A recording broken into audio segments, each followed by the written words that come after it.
সরকার নিয়োজিত commission Nobel বিজয়ী প্রতিষ্ঠান গ্রামীণ ব্যাংককে ভেঙে 19 টুকরো করার সুপারিশ করেছে। আমরা এতে স্তম্ভিত। এ ধরনের সিদ্ধান্ত গ্রামীণ ব্যাংককে ধ্বংস করে ফেলবে। ক্ষুদ্র ঋণের মাধ্যমে নারীর ক্ষমতায়নে এই ব্যাংক গুরুত্বপূর্ণ ভূমিকা পালন করে চলেছে। সেই প্রতিষ্ঠান ধ্বংসের উদ্দেশ্যে প্রতিশোধমূলক চক্রান্ত বন্ধের জন্য আমি সরকারের প্রতি আহ্বান জানাচ্ছি।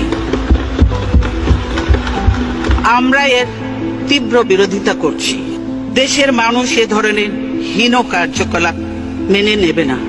একটা প্রতিষ্ঠান ভেঙে ফেলা, ধ্বংস করা খুবই সহজ, কিন্তু এ ধরনের একটি প্রতিষ্ঠান গড়ে তোলা অনেক কঠিন ও শ্রমসাধ্য কাজ। গ্রামীণ ব্যাংকের ওপর